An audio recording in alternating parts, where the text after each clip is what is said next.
Assalamualaikum warahmatullahi wabarakatuh. Baiklah, saudara sekalian, ini pertemuan ke-13 teori ekonomi makro 2 ya.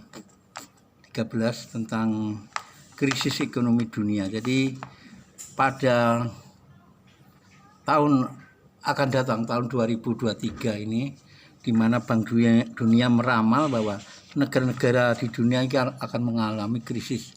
Penyebabnya adalah perang Rusia dan Ukraina ya. Terus selanjutnya hutang negara-negara ini biasa, ini lebih daripada 50% dari PDB.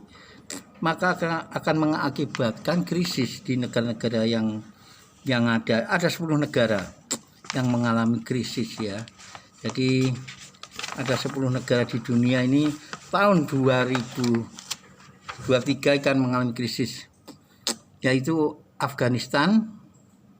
Ya, Afghanistan ini baru saja pergantian pimpinan ya, dikuasai oleh Taliban, kelompok Islam fundamental lah ini, sehingga ekonominya tidak menentu ini ya. Soalnya Argentina ini mengalami kemiskinan karena hutangnya lebih dari 70% dari PDB ya. Sudah berbahaya. Wong 50% aja sudah berbahaya, maka ini Argentina ini krisisnya 70% hutangnya dari PDB. Ketiga, Mesir. Ya, Mesir ini dimulai dari melonjaknya harga, inflasi hampir 15% ya. Jadi inflasi ini hampir menengah ya, kalau rendah ini di bawah 5%. Jadi tahun 2022 ini Mesir ini sudah 15% kenaikan harga. Maka ini juga indikasi krisis ekonomi, karena ya ini Mesir memberikan subsidi ya. Ternyata subsidi ini membahayakan ya, maka Indonesia mencabut subsidi minyak ini. Mesir ini memberikan subsidi bahan bakar, listrik, air ya, sehingga ini anggaran pemerintah melonjak dan akibatnya inflasi. Nah, ini krisis. Yang keempat adalah Laos ini negara kecil di Asia Tenggara ya. Sebetulnya Laos ini pertumbuhan ekonominya cepat ya, tapi karena ada COVID yang tidak teratasi sehingga dia utang ya, melotang, sehingga Laos ini kalau sudah hutangnya menumpuk. Nah, ini akan mengakibatkan krisis juga ya. Seperti juga Sri Lanka juga begitu.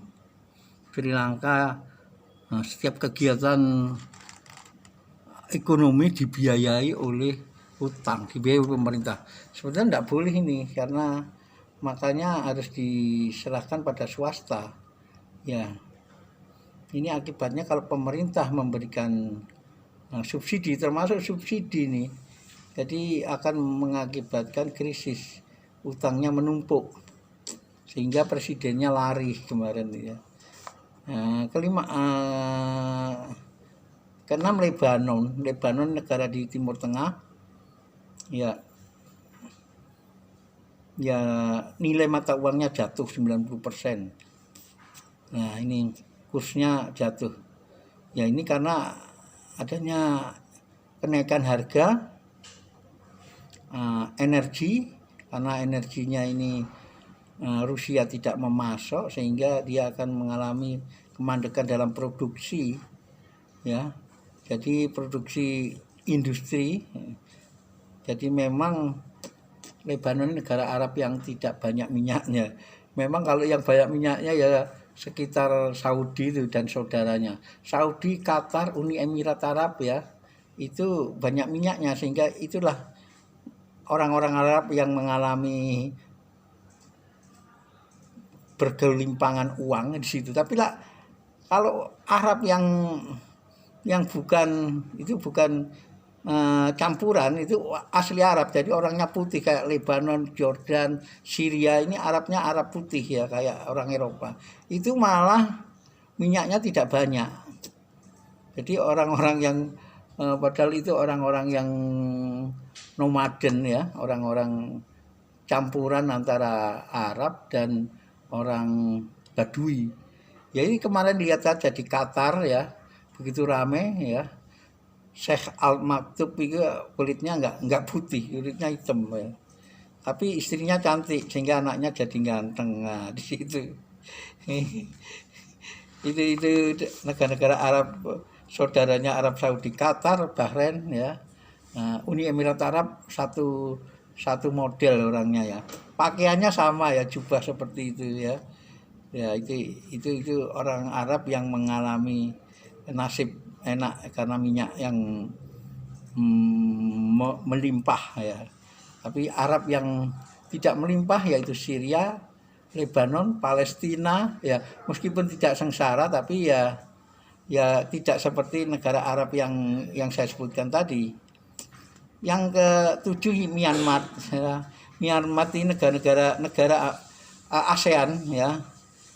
Ya, dia mengalami juga krisis ya, karena sering terjadi politik yang berubah-ubah, kudeta militer, sehingga tidak mengurusi ekonomi ya, di mana pemerintah yang terpilih Aung San Suu Kyi, nah ini orang Myanmar perempuan ini sering sudah jadi presiden di kudeta lah ini. Nah ini karena militer sana masih militer, menguasai militer. Padahal negara-negara berkembang seperti Indonesia, Korea, negara Amerika Latin ya, militernya sudah beralih ke demokrasi. Ya masyarakat biasa. Jadi seperti Jokowi ya itu orang biasa ya. Jadi presiden seperti di Brasil, di Chili ya.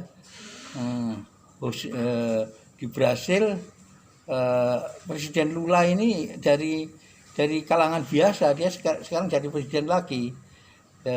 Di Chili juga gitu ya, juga gitu. Jose Morales ya, Jose Morales ini orangnya ini gajinya nggak diambil, malah dia hidupnya biasa, mobilnya tidak mewah ya. Nah ini yang tren di Amerika Latin ya. Di Amerika Latin lebih condong ke yaitu sosialis ya. Seperti itu, tapi bukan komunis ya. Yang komunis tetap Kuba masih mempraktekkan komunis ya. Itu. Selanjutnya Myanmar, Pakistan negara dekat India juga terancam krisis karena melonjaknya harga minyak ya. Sehingga bahan bakar untuk kegiatan produksi menjadi naik, sehingga harga melonjak 21% ya. Ini inflasi yang menengah, hampir inflasi yang besar ya. Nah ini Pakistan, sehingga membuat merosot mata uang terhadap dolar 30% ya. Kalau kita tahun 98 itu rupiah terjun bebas ya, dari saya ingat 2.500 menjadi di atas 10.000 berapa persen itu. Nah, 150% kursnya ya itu. Ya sehingga minta bantuan tetap IMF, Pakistan minta bantuan IMF, International Monetary Fund ya, untuk menalangi uang 60 miliar dolar ya.